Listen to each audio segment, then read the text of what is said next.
Pada April 1943, 4 anak laki-laki sedang menjelajahi Hagleywood di Worcester, Inggris, ketika mereka menemukan sebuah pohon wych elm besar yang berongga. Salah satu anak itu, Bob Farmer, kemudian memanjat pohon tersebut untuk melihat dalamnya. Apa yang dia lihat kemudian masih menjadi misteri sampai saat ini. Ia melihat sebuah tengkorak di dalam pohon itu. Awalnya, ia mengira itu adalah tengkorak hewan. Namun, setelah melihat susunan giginya, dengan cepat ia mengetahui kalau itu adalah tengkorak manusia. Menyadari hal ini, anak-anak itu langsung melaporkan temuan tersebut ke polisi. Saat polisi tiba, mereka menemukan kerangka manusia dalam keadaan yang hampir lengkap, bersama sepatu, cincin pernikahan emas, dan beberapa potongan pakaian. Kerangka itu milik seorang wanita. Dan di dalam mulutnya ditemukan sepotong kain tafeta yang menunjukkan bahwa ia mungkin telah dicekik. Pemeriksaan forensik mengungkapkan bahwa wanita tersebut telah meninggal 18 bulan hingga 3 tahun sebelum tengkoraknya ditemukan. Usianya sekitar 35 tahun, memiliki gigi tidak rata di rahang bawah dan tingginya sekitar 152 cm. Meski upaya identifikasi intensif telah dilakukan oleh polisi, identitasnya tetap tidak diketahui. Catatan gigi dan laporan orang hilang di masa itu telah diperiksa, tetapi tidak ada yang cocok. Beberapa hari setelah penemuan, sebuah tangan ditemukan terkubur dekat pohon. Polisi menduga kalau tangan itu adalah tangan milik wanita yang sama. Pada 1944, grafiti aneh mulai muncul di sekitar West Midlands, Inggris, yang bertuliskan, "Siapa yang menaruh Bella di pohon wych elm?" Kalimat ini sering disertai tambahan seperti Hagleywood. Polisi sudah mencoba menginvestigasi siapa penulisnya, tetapi sampai saat ini misteri grafiti tersebut juga tidak pernah terungkap.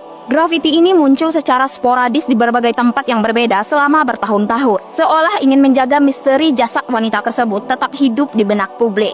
Walau polisi gagal menemukan siapa sebenarnya wanita yang tengkoraknya ditemukan di dalam pohon itu, banyak teori bermunculan untuk menjawab misteri ini. Beberapanya di antara lain. Teori pertama menyatakan kalau wanita ini adalah mata-mata Jerman. Hal ini didasarkan pada adanya operasi mata-mata di area tempat pohon itu berdiri selama Perang Dunia II.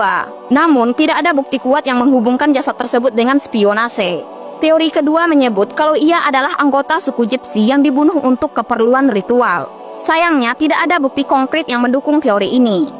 Teori ketiga berasal dari antropolog Margaret Murray yang berpendapat kalau jasad tersebut adalah korban ritual sihir. Murray menjustifikasi pendapatnya dengan fakta kalau ada tulang tangan yang berserakan di TKP dan hubungannya dengan ritual Eropa kuno, Hand of Glory. Teori ini diperkuat oleh pembunuhan Charles Welton di wilayah yang sama dengan lokasi pohon. Pembunuhan yang dinilai banyak orang adalah hasil dari ritual sihir. Namun, penyelidik kepolisian menyanggah pendapat Murray ini dan menyebut kalau tulang belulang yang berserakan tersebut karena aktivitas hewan. Teori keempat berasal dari program radio BBC 4 tahun 2014, di mana penulis Inggris Steve Pang menyelidiki petunjuk menarik. Petunjuk itu adalah catatan laporan seorang pekerja seks komersil di Birmingham pada 1944 yang memberitahu polisi bahwa rekan kerjanya, Bella, yang bekerja di Hagleywood, hilang sekitar 3 tahun sebelumnya. Ini memicu spekulasi bahwa pembuat grafiti mengetahui identitas Bella. Teori kelima datang dari wanita bernama Una Mossop. Pada tahun 1953, ia mengklaim mantan suaminya, Jack Mossop, mengaku kepada keluarganya bahwa ia dan seorang pria Belanda bernama Van Raap adalah oknum yang memasukkan wanita itu ke dalam pohon. Menurut Jack, mereka minum di pub Littleton Arms di Hagley di mana wanita itu sedang mabuk berak. Karena iseng, mereka kemudian membawa dan menaruh wanita itu di sebuah pohon berongga. Mereka berpikir wanita itu akan bangun keesokan harinya. Di kemudian hari, Jack dirawat di rumah sakit jiwa karena terus-menerus dihantui mimpi wanita itu menatapnya dari dalam pohon.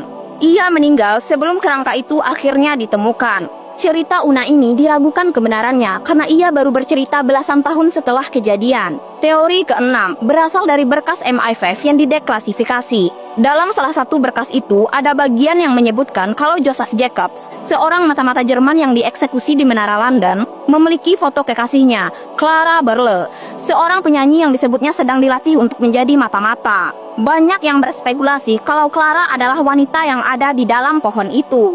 Namun, Clara jauh lebih tinggi badannya dari wanita di dalam pohon dan dia juga terkonfirmasi meninggal di Berlin, sehingga hampir mustahil kalau ia adalah wanita yang dimaksud.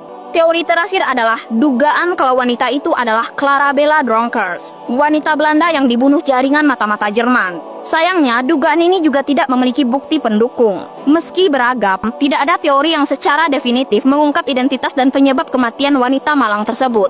Upaya modern seperti pengujian DNA dan metode forensik terkini belum membuahkan hasil karena bukti fisik dari kasus ini yang telah hilang atau rusak. Pada 2005, polisi West Mercia meninjau ulang kasus ini, tetapi tidak menemukan petunjuk baru.